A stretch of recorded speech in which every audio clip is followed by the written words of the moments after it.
Cuidé a 3 hijos que no eran míos, y mi propia madre sabía la verdad. Me llamo Andrés, y esta historia comienza hace más de una década, aunque, para ser sincero, todavía la siento bajo la piel como si hubiera pasado ayer. Tenía 38 años en ese entonces, una vida que, desde afuera, parecía envidiable, una esposa hermosa llamada Mariana, 3 hijos adorables, Tomás, Valeria y Emiliano. Y un buen puesto como gerente de logística en una empresa mediana de transporte. Vivíamos en un pueblo chico, de esos donde todos se conocen, donde los saludos se dan con nombre propio y los secretos, en teoría, no duran demasiado. Pero lo mío duró años, oculto a plena vista. Creía que tenía una vida sólida. Una casa ordenada, niños educados, una pareja estable. No me sobraba nada, pero tampoco me faltaba. O eso pensaba. El golpe vino una noche cálida de verano, cuando Mariana dijo que saldría con unas amigas. Nada raro. Lo hacía cada tanto. Pero esa vez hubo algo.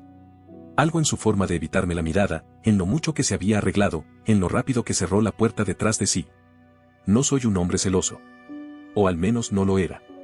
Pero ese nudo que se me formó en el estómago, esa inquietud que me obligó a levantarme del sofá a los pocos minutos, no era paranoia. Era el inicio de una caída libre. Esperé que los niños se durmieran. Tomás se quedó dormido con el balón de fútbol aún bajo el brazo. Valeria dejó un libro a medio leer en la cama. Emiliano, el más pequeño, murmuraba cosas mientras abrazaba a su osito azul. Los cubrí a los 3, cerré despacio la puerta de sus cuartos y salí. Dejé una nota breve sobre la mesa del comedor, por si acaso, salí a dar una vuelta. Vuelvo pronto. Conduje por el pueblo, pasé frente al bar donde Mariana había dicho que estaría, pero no la vi. No estaba su coche, ni sus amigas. Seguí manejando sin rumbo fijo, con una mezcla de vergüenza, sospecha y miedo. Hasta que, a las afueras, vi su auto. Estaba estacionado frente a un motel de paso, uno de esos con luces de neón parpadeando como si no hiciera falta más evidencia. Me estacioné unos metros más atrás, oculto por la oscuridad y los árboles. Quise pensar que estaba ahí por otra razón, por cualquier otra razón. Pero después de una hora, la vi salir. No estaba sola.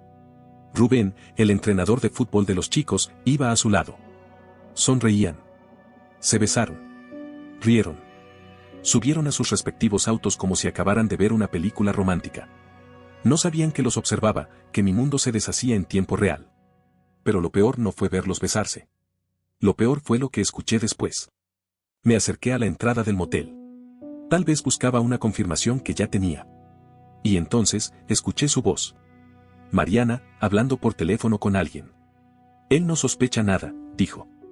3 hijos, todos tuyos, y todavía paga la escuela privada. No me moví. Ni siquiera respiré. Me quedé parado como una estatua bajo la luz amarilla de una farola. ¿Qué significaba eso? ¿Estaba exagerando? ¿Era una metáfora? No. No lo era. Lo dijo con claridad, con una ligereza cruel. 3 hijos, todos tuyos. Conduje de regreso a casa con los ojos ardiendo. Los faros del coche iluminaban la calle, pero yo apenas podía ver. Cada latido me retumbaba en los oídos. Llegué, cerré la puerta con cuidado para no despertar a los niños. Volví a pasar por sus habitaciones. Los vi dormir. Tomás roncaba suavemente. Valeria se había movido y ahora tenía el libro sobre el pecho. Emiliano había tirado el osito al suelo. Me senté en el sofá con las manos en la cabeza. Miré las fotos de familia sobre la repisa. Los dibujos que los niños me habían regalado colgados en la nevera. Todo me parecía una mentira gigante. Me ardía la garganta de tanto tragarme el dolor. A la mañana siguiente, fingí. Mariana volvió a casa como si nada, con una sonrisa y un beso en la mejilla. Desayunamos los 5, como cualquier otra familia feliz. Mientras ella me hablaba de lo bien que la pasó con sus amigas, yo hacía planes. Sin decirle nada, fui a una clínica en la ciudad al día siguiente. Me informé sobre pruebas de ADN. Conseguí hisopos, pero finalmente opté por usar los cepillos de dientes de los niños. Lo presenté en el laboratorio como parte de un estudio médico. Nadie preguntó más. Los días siguientes fueron una tortura silenciosa. Mariana seguía con sus rutinas, preparar la comida, ayudar con las tareas, reírse viendo novelas. Pero yo ya no la veía igual. Cada gesto, cada palabra, era una herida más. En mi interior, algo se estaba partiendo en dos. Rubén seguía apareciendo en los partidos de fútbol. Le hablaba a Tomás con cariño, lo animaba desde la línea. Yo lo miraba desde las gradas y sentía las manos apretadas en los puños. Empecé a notar cosas que antes ignoraba. Mariana estaba cada vez más en su celular. Dejaba conversaciones a medias. Contestaba con evasivas. Y mi madre también empezó a comportarse raro. Ana, así se llama, siempre fue muy cercana. Pero ahora se mostraba incómoda cada vez que hablaba de Mariana. Cuando le preguntaba si la había visto últimamente, cambiaba de tema. Se excusaba. Me miraba como quien sabe algo que no puede o no quiere decir. Una tarde, semanas después, fui a dejar unas cosas a su casa. No le avisé que iría. Ella no me escuchó entrar. Estaba en la cocina, hablando por teléfono. Me detuve antes de anunciarme. No sé cómo lo hace Mariana, decía. Andrés no tiene idea. Y ella sigue con Rubén como si nada. Me parte el corazón. Me quedé helado. Mi propia madre lo sabía. ¿Cuánto tiempo llevaba callando? ¿Desde cuándo sabía que yo vivía engañado? Me fui sin decir una palabra, sintiendo que la traición me rodeaba por todos lados. Los resultados del laboratorio llegaron una semana después. Los abrí en el estacionamiento de la misma clínica. Lo hice solo, en el auto, con las manos temblando. Uno por uno, leí los informes. Tomás, no relacionado biológicamente. Valeria, no relacionada biológicamente. Emiliano, no relacionado biológicamente. Me quedé en silencio. La ciudad seguía su ritmo allá afuera, gente caminando, autos tocando bocina, un perro ladrando en alguna esquina. Pero dentro del coche, dentro de mí, todo estaba muerto. No eran mis hijos biológicos. Ninguno de los tres. Pero los había amado desde el primer día.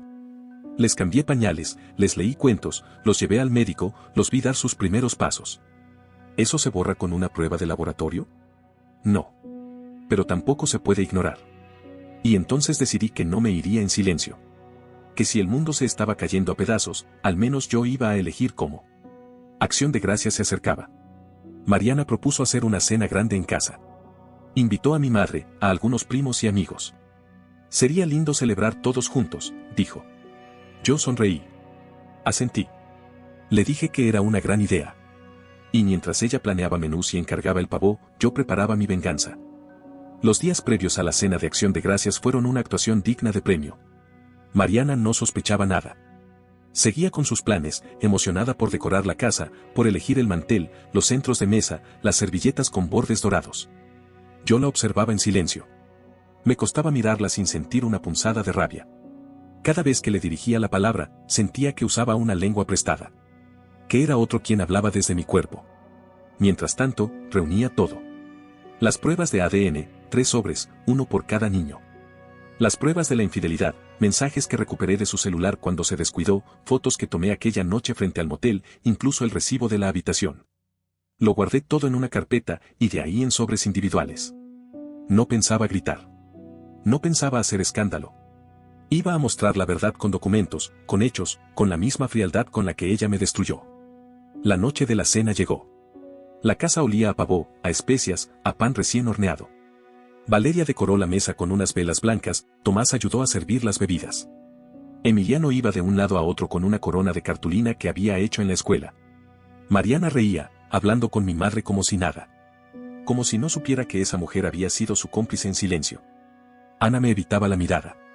Estaba tensa. Tal vez intuía que algo iba a pasar. Tal vez su conciencia la tenía incómoda. Nos sentamos a la mesa. Mariana levantó la copa y agradeció por una familia hermosa y un año lleno de bendiciones. Yo esperé a que todos empezaran a comer. Esperé el momento exacto, cuando el murmullo de los cubiertos se mezclaba con las risas y las historias. Me puse de pie, despacio, como quien va a dar un brindis. Tengo algo que decir, dije, con voz firme. Los cubiertos dejaron de sonar. Todas las miradas se volvieron hacia mí. Mariana me sonrió, como si esperara un discurso emotivo. Mi madre me miró con los labios apretados. Sentí mi propio pulso en las sienes. Esto es la verdad sobre esta familia. Saqué los sobres y los puse sobre la mesa. Mariana frunció el ceño, confundida. Mi madre bajó la cabeza. Los demás, tíos, primos, un par de amigos, se miraban entre sí sin entender. Abrí el primer sobre. Tomás, no eres mi hijo biológico. Absoluto silencio. Abrí el segundo. Valeria, tampoco eres mi hija biológica. Y el tercero. Emiliano, tampoco. Alguien jadeó. Mi madre se cubrió la boca con la mano. Mariana se quedó paralizada. Su rostro se desfiguró poco a poco, como si su piel no supiera si sonrojarse o volverse gris. ¿Qué estás diciendo?, susurró. Saqué las fotos. El recibo del motel. Los mensajes impresos. Y esto, continué, es lo que has estado haciendo con Rubén, mientras me mentías, mientras me hacías criar a los hijos de otro y pagar la escuela privada, las vacaciones, los cumpleaños, todo. No se escuchaba ni una mosca. Mariana intentó decir algo, pero la corté con la mirada. Me volví hacia mi madre. Y tú, mamá, tú lo sabías. Te escuché hablar con alguien. Sabías lo de Mariana y Rubén, y te callaste. Te quedaste ahí, mirándome hacer el ridículo cada día. ¿Por qué? Ana tenía los ojos llenos de lágrimas, pero no dijo nada. Mariana rompió el silencio con una voz temblorosa. Andrés, los niños no saben nada. Por favor. No me porfavorees ahora. Ya está hecho. Me incliné, recogí mi abrigo del respaldo de la silla.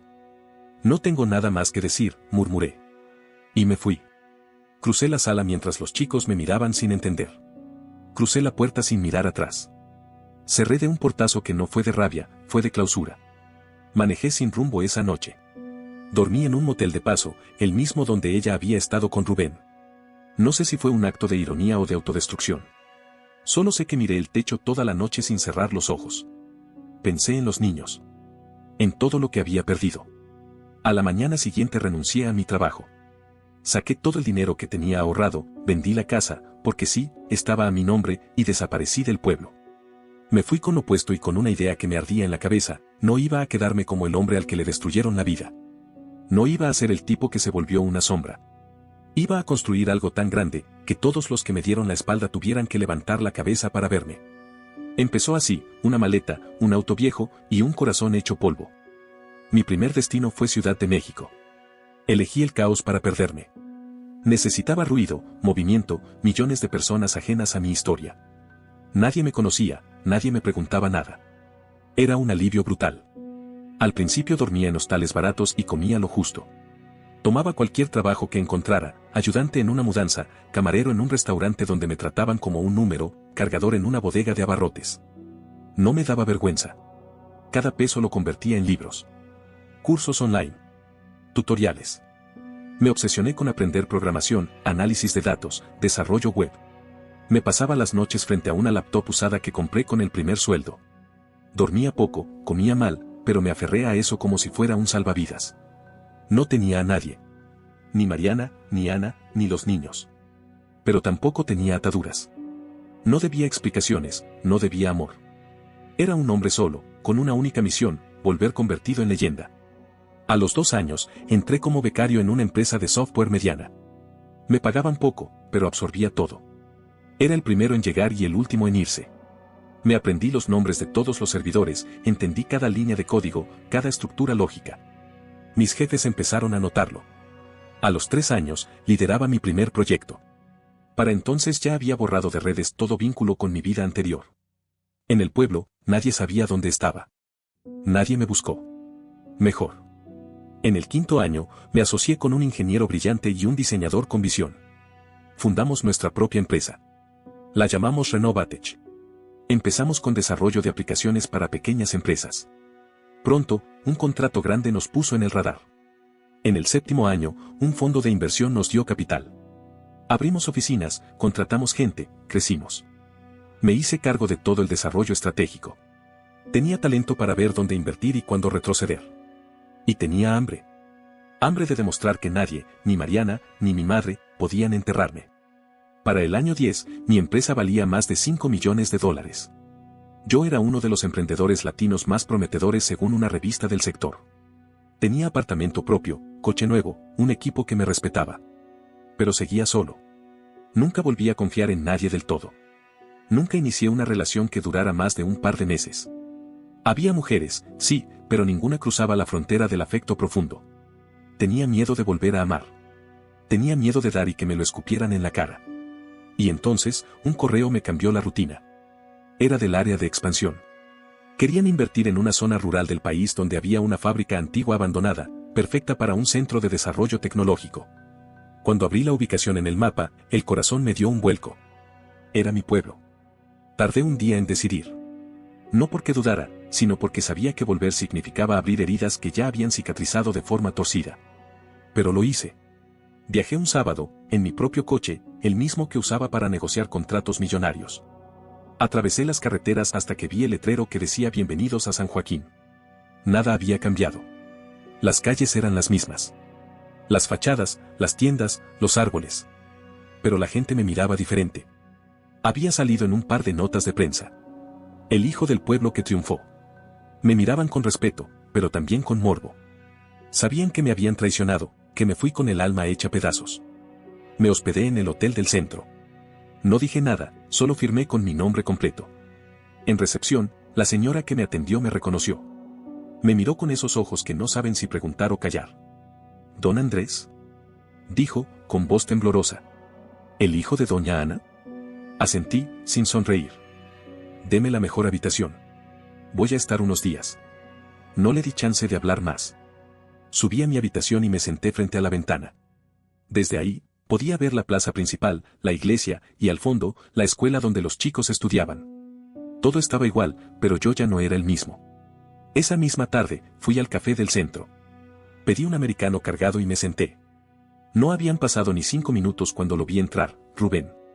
Más viejo, más encorvado. Pero la misma sonrisa de vendedor de humo. Se detuvo al verme. Dudó. Pero vino. Andrés. No sabía que habías vuelto. No levanté la vista del café. Estoy aquí por negocios, no por nostalgia. Claro. Claro. Vi lo del centro tecnológico. Impresionante. De verdad. Se sentó sin permiso. Lo observé. Tenía canas en la barba, las manos temblorosas. ¿Qué quieres, Rubén? Nada. Solo, quería verte.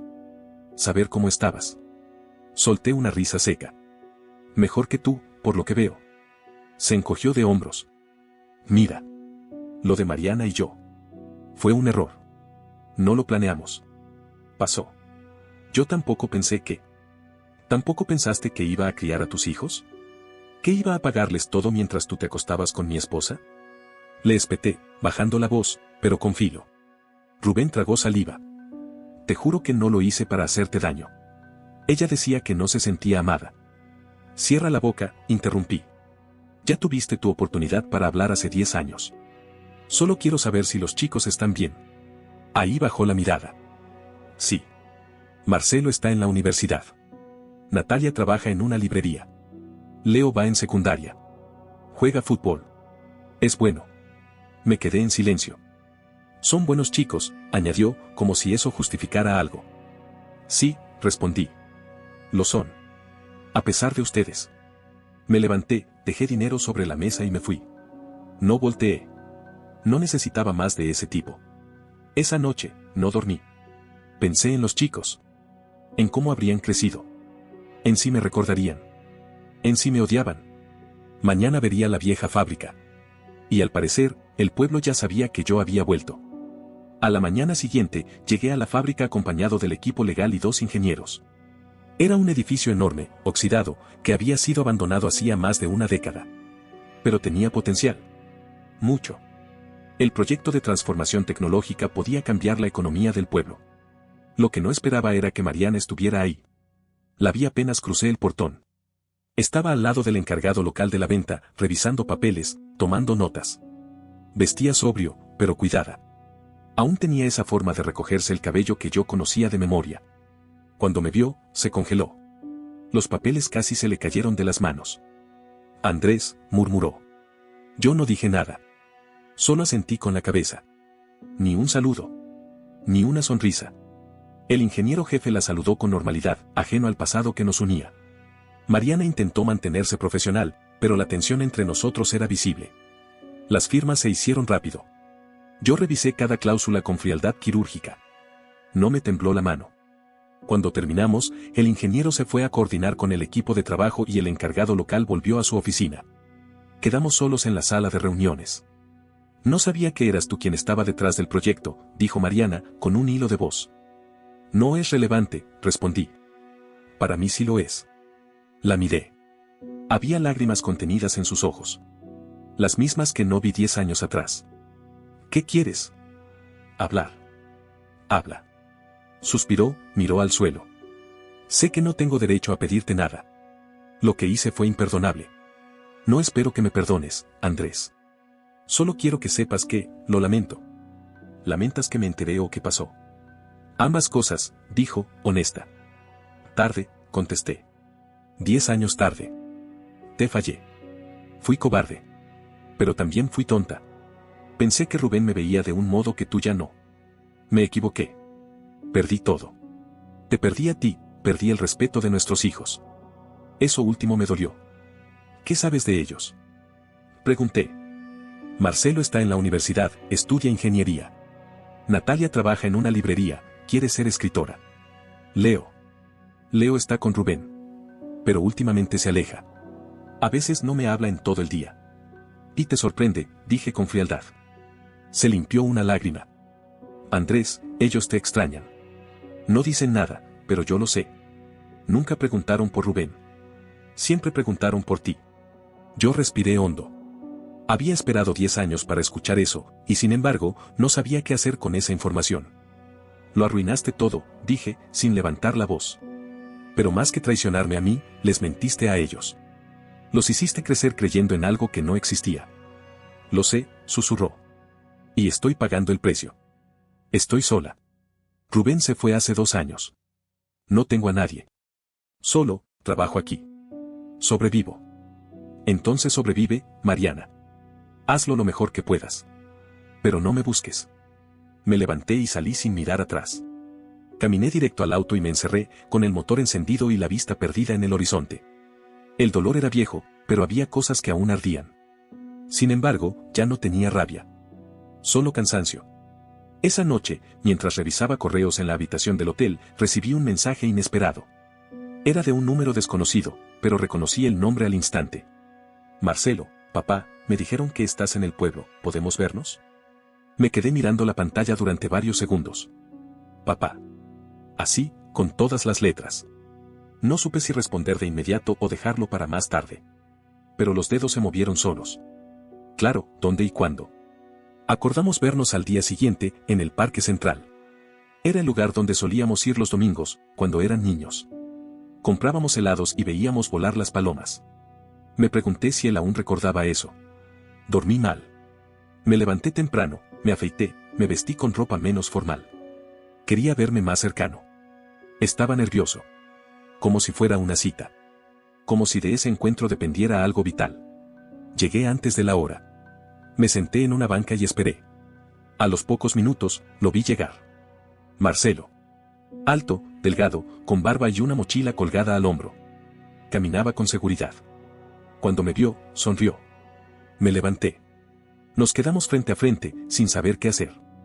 ¿Te abrazo?, preguntó él, con una media sonrisa. Claro que sí, respondí, con la voz quebrada. Nos fundimos en un abrazo largo. Uno de esos que te vacían por dentro y a la vez te llenan. Me temblaban las piernas.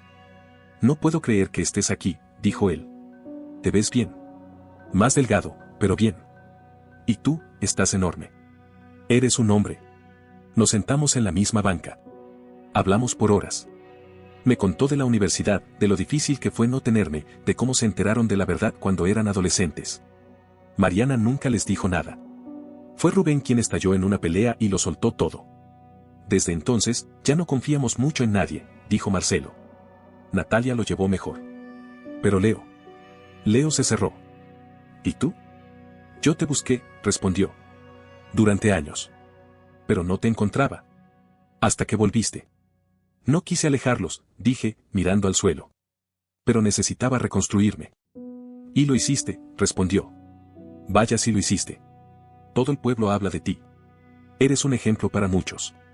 Y para mí, eres mi padre. Punto. No pude hablar. Solo asentí, con los ojos llenos de lágrimas. Me abrazó de nuevo, como cuando era niño. Antes de irse, me dijo que Natalia y Leo también querían verme. Acordamos vernos los 3 al día siguiente. Me fui al hotel con el corazón un poco más liviano, con una luz al final de tanto dolor. Había perdido una familia, pero tal vez no del todo. La mañana siguiente desperté con esa ansiedad que no sentía desde hace años. No era miedo, era algo más complejo. Como si una parte de mí, la que había dejado dormida durante toda una década, se estuviera desperezando. Había quedado en encontrarme con mis 3 hijos en una cafetería tranquila, cerca del parque. Marcelo me había dicho que Natalia estaba emocionada pero nerviosa y que Leonardo no hablaba mucho, pero había aceptado venir. Llegué 15 minutos antes. Quería prepararme emocionalmente. Me senté en la mesa más apartada, pedí un café y me acomodé mirando hacia la entrada. Marcelo fue el primero en llegar, como siempre. Sonrió al verme y se sentó a mi lado. A los pocos minutos, Natalia apareció. Tenía 18 años y era idéntica a Mariana en sus mejores años. Pelo largo, suelto, una mirada inteligente, vestía con sobriedad y estilo propio. Llevaba un libro bajo el brazo, como si necesitara una barrera. «Hola, papá», dijo. Se me encogió el pecho. «Hola, hija», respondí con voz baja, levantándome a abrazarla. Fue un abrazo corto, pero firme. De esos que no curan, pero sí remiendan. Se sentó, al lado de Marcelo. Sonrió tímidamente. Su voz era suave, pero clara. «Gracias por venir. Pensé que nunca volvería a verte». «Gracias a ustedes por estar acá», les dije. «No saben cuánto significa esto para mí». Faltaba uno. A los pocos minutos, la puerta se abrió otra vez.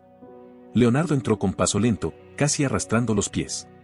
Iba con el uniforme deportivo del colegio, una mochila colgando del hombro, y los auriculares aún colgando de las orejas. Se parecía tanto a mí a esa edad que dolía. Tenía esa expresión distante, como de alguien que ya aprendió a protegerse con silencio. Se acercó, saludó con la cabeza, y se sentó al lado de Natalia, sin decir nada. «Hola, Leo», dije, midiendo mis palabras. «Hola», murmuró, sin mirarme. No insistí. A veces lo mejor es no presionar. Pedimos algo para desayunar.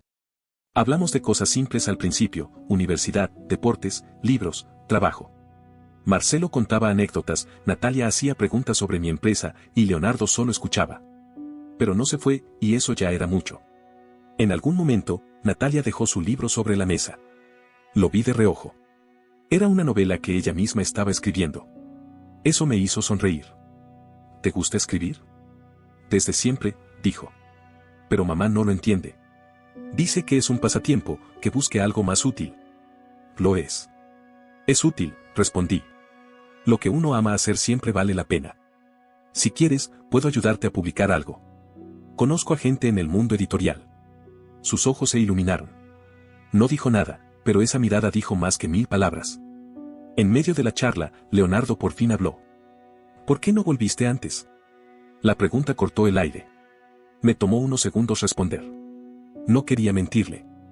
Porque no sabía si ustedes me querrían ver. Porque tenía miedo de lo que podía encontrar.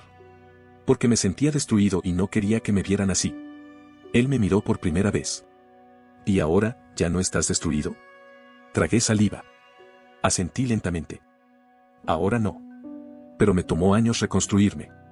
Y aún me falta». Leonardo bajó la mirada. Asintió también. No dijo más. Pero esa conexión estaba hecha. Terminamos el desayuno con promesas simples, mensajes, llamadas, encuentros. Nada forzado. Solo un paso a la vez. Cuando nos despedimos, los 3 me abrazaron. Marcelo con fuerza. Natalia con ternura. Leonardo con un apretón rápido, pero que me estremeció. Ese día regresé al hotel con una sensación que no había sentido en 10 años: pertenencia. Pertenecía a algo. No como antes, no como aquella familia que me fue arrebatada, pero sí a algo nuevo, reconstruido. Una relación que no tenía las mismas bases, pero que todavía podía sostenerse. Esa noche no encendí la televisión. No abrí el correo. Solo me serví una copa de vino y me senté frente a la ventana. Miré el cielo del pueblo que tantas veces me había dado la espalda y que ahora me devolvía a mis hijos. Pero aún quedaba una cuenta pendiente. Mi madre. Llevaba días llamando. No le había respondido. Había rumores de que su salud se había deteriorado. No me importaba, o al menos eso creía. Hasta que Marcelo me mandó un mensaje esa misma noche. «Abuela está en el hospital. No sé si sabías. Nos avisaron hoy.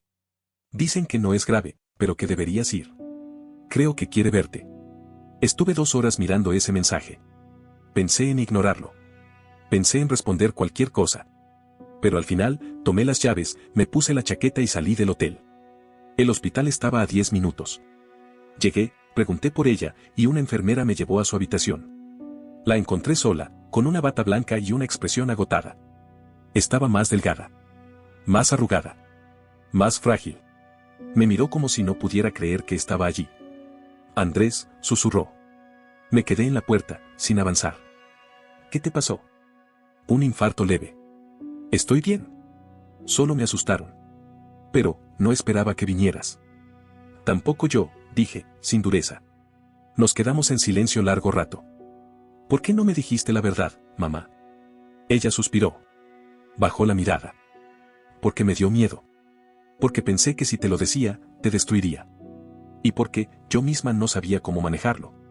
Mariana me lo confesó cuando Mateo tenía 2 años. Me pidió que no te lo contara. Me hizo jurarlo. Y le creíste a ella en vez de confiar en mí. Asintió. Con lágrimas en los ojos.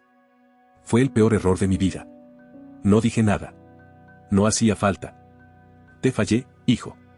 Sé que no tengo derecho a pedir perdón, pero igual te lo pido. No quiero morirme sabiendo que mi hijo me odia. Cerré los ojos. Pensé en todo el daño, en todo lo que me robó su silencio. Pero también pensé en sus arrugas, en sus manos temblorosas, en los años que pasaron sin que ella supiera de mí. No te odio, mamá, dije, con voz baja. Pero tampoco puedo volver a confiar como antes. Eso no se recupera fácil. Ella asintió, en silencio. ¿Puedo verte de vez en cuando? Preguntó. Podemos empezar de a poco, respondí. No fue un abrazo. No hubo lágrimas dramáticas. Pero hubo algo. Una tregua. Un intento. Salí del hospital más ligero. Sabía que no había un final feliz a la vuelta de la esquina. Pero al menos había empezado a cerrar algunas heridas. Habían pasado solo unos días desde aquel reencuentro con mis hijos y la visita al hospital, pero en mi interior sentía que habían pasado años. Algo dentro de mí se estaba recolocando. Como si después de tantos golpes, tanto silencio y tanto orgullo, el tiempo por fin se dignara a permitirme respirar en paz. No del todo, claro, pero al menos sin sentir que cada paso que daba era una carga. Esa misma semana se organizó una ceremonia en el ayuntamiento del pueblo. Era un evento para inaugurar oficialmente el centro tecnológico en la vieja fábrica, el proyecto que había motivado mi regreso. Yo no había planeado asistir, pero la alcaldesa insistió, y Marcelo me convenció. Papá, tenés que estar. La gente necesita verte. Y vos también necesitas verte ahí, de pie, no huyendo más, me dijo. Fui. Vestido sobrio, nada ostentoso, pero con la presencia de alguien que sabe lo que vale. Al llegar, sentí las miradas, los murmullos, los silencios incómodos. Nadie en ese lugar había olvidado lo que pasó 10 años atrás. Algunos me miraban con respeto, otros con culpa. Pero no buscaba venganza. Solo cerrar un capítulo. Y ahí estaban. Mariana y Rubén. Juntos. O eso parecía. Ella con esa expresión apagada, envejecida no tanto por los años sino por la carga de sus decisiones. Él con su postura cansada, los hombros más bajos, la mirada errática. No podían esconder la incomodidad al verme. La alcaldesa me entregó una placa conmemorativa. Me agradeció por invertir en el pueblo, por traer empleo, por apostar al futuro. Yo agradecí, con una sonrisa mínima, y me bajé del escenario. Y entonces sucedió lo inevitable. Rubén se acercó, una cerveza en la mano. Mariana detrás, nerviosa. Andrés, dijo él, intentando sonar relajado. Gran proyecto. El pueblo te lo agradece. No lo hice por el pueblo, respondí con calma. Lo hice por mí. Se rió, incómodo.